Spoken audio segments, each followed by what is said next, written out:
Kalau kamu cuma lebih bagus 1 step dibanding lawan kamu, mungkin kamu bisa dicurangin. Tapi kalau kamu jauh di atas lawan kamu nggak akan bisa dicurangin.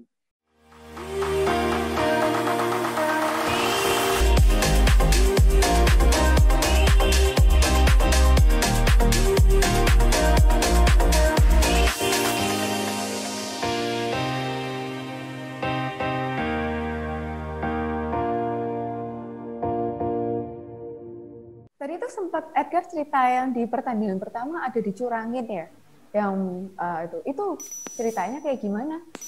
Kok bisa dicurangin itu maksudnya seperti apa? Karena kan tadi kalau Edgar cerita wushu itu kan menampilkan begini-begini kayak gitu ya, terus keindahannya, estetikanya. Nah, kalau misalnya dalam wushu ada kecurangan tuh kira-kira kayak gimana ya? Sebenarnya dari awal kan emang sudah ditarget oleh pelatih gitu kan, sama pelatih dan pengurus, karena di saat kejuaraan dunia di nomor tangan kosong itu aku mendapat medali emas. Berarti otomatis secara logika kalau kejuaraan dunia medali emas berarti secara logika se-Asia Tenggara berarti emas. Secara logika. Jadi memang dari ekspektasi dari target dari pengurus dan pelatih dalam tangan kosong itu medali emas. Apalagi di Asian Games 2018 aku dapat medali perak di nomor tangan kosong. Berarti bisa dibilang tangan kosong ini salah satu pertandingan paling kuat aku. Jadi memang sudah ditarget. Dan di saat pertandingan, bermain secara mulus, tidak ada pemotongan nilai. Ternyata di saat nilai keluar, ada satu pemotongan nilai yang bisa dibilang itu tidak pernah dipotong di atlet-atlet profesional. Itu pemotongan nilai yang memang sudah jarang banget terpotong, tetapi ternyata dipotong oleh wasit juri. Di saat waktu itu pelatih, pengurus semua kesel, marah karena kehilangan 1 medali emas lagi, dan ya itu sih. Jadi semua orang bingung pemotongan nilainya di mana. Jadi ya udah direlakan aja. Edgar, maksudnya kayak setelah itu kan di pertandingan pertama ya tadi Edgar cerita. Betul. Pertandingan pertama terjadi kecurangan. Terus kan setelah itu ada pertandingan lagi nih kayak gitu. Tapi namanya orang dicurangin itu kan kesel gitu ya, kayak nggak terima, kesel dan lain sebagainya. Bahkan kadang-kadang ada orang yang kayak langsung fokusnya tuh pecah gitu, karena saking marah, saking emosinya tuh nggak terkontrol gitu.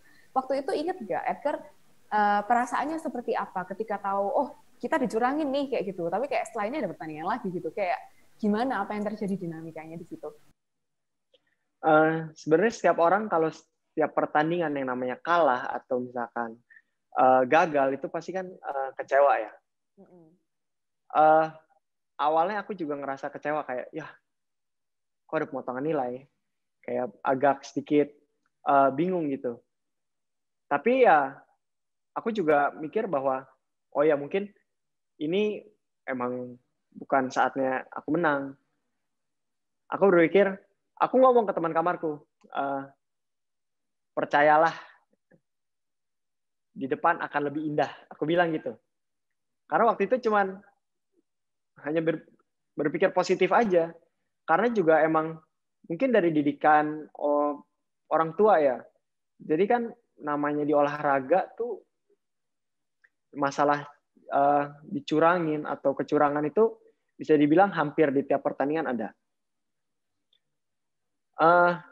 Dan tidak asing lagi buat aku juga mengalami yang namanya dicurangin dari nasional, dari internasional itu. Jadi emang cukup sering. Tapi mungkin dari didikan orang tua dari dulu juga nggak pernah yang menyalahkan sebuah kecurangan itu. Jadi di saatnya aku kalah, nggak ada namanya orang tua aku itu nyalahin aku kalah karena aku dicurangin. Jadi menurut mereka, kalau aku dicurangin berarti ada yang salah dari permainan aku. Aku harus memperbaiki diri aku lagi. Karena juga orang tua selalu bilang, ya mungkin juri lebih suka permainannya si lawan kamu nih, yang ini nih.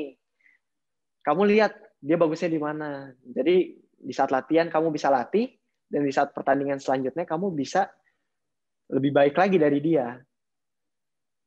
waktu itu juga pernah dibilang sama orang tua, sama papa, uh, kalau kamu cuma lebih bagus 1 step dibanding lawan kamu, mungkin kamu bisa dicurangin. Tapi kalau kamu jauh di atas lawan kamu nggak akan bisa dicurangin. Itu juga salah satu motivasi saat latihan.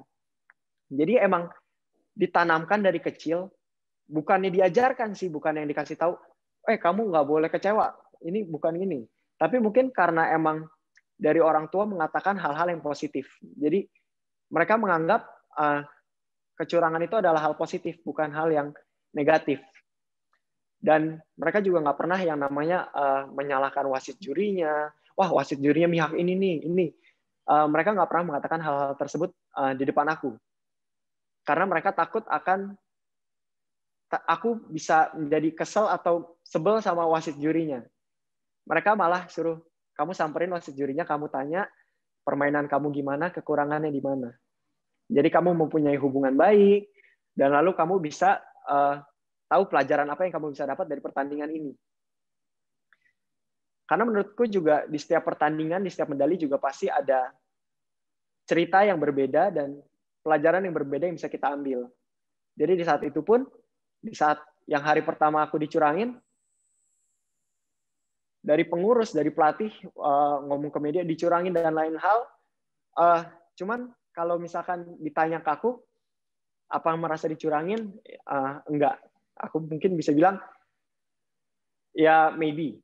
Tapi menurut aku ya mungkin karena aku bermain belum sempurna. Sehingga masih bisa dipotong oleh wasit juri. Dan itu membuat aku lebih termotivasi untuk pertandingan selanjutnya. Aku ingin menunjukkan bahwa, oke, di pertandingan selanjutnya aku akan bertanding secara sangat mulus dan maksimal, agar wasit juri pun bingung mau potong nilai di mana. Dan akhirnya ya itulah terbangun motivasi untuk pertandingan selanjutnya. Wah, keren banget. Itu mindset yang sangat bagus sih. Bagaimana cara kita memandang kecurangan gitu ya. Karena kayak nggak cuma di dalam dunia olahraga aja lah, di dunia kehidupan sehari-hari buat orang-orang, buat teman-teman lain nih yang mungkin juga sedang mendengarkan, tapi kebetulan bukan berkarir dunia atlet olahraga. Yang namanya dicurangin itu memang perasaan yang nggak enak gitu ya, emang ngeselin. Tapi pelajaran yang kita dapat dari Edgar ini kayak kita memandang sebuah kecurangan itu bukan sebagai kayak sesuatu yang negatif, tapi malah mendorong Edgar untuk, iya aku mau berusaha lebih baik supaya kayak yang tadi dikasih tahu ke Edgar, kalau misalnya bedanya cuma dikit mungkin masih bisa gitu ya dibilang kayak, oh iya dicurangin gitu. Tapi kalau misalnya kita berjuang lebih bagus sehingga tidak ada kesempatan buat juri itu mau melakukan pemotongan nilai atau mau mencurangi kita, itu yang mendorong kita supaya performnya tuh jauh lebih baik lagi dan latihannya tuh lebih keras lagi gitu ya. Instead of orang yang biasanya dicurangin malah negatif, malah marah dan malah performanya jelek, yang ini malah membuat semangat, membuat semakin fokus, membuat semakin ingin membuktikan kalau kita tuh bisa. Itu keren banget.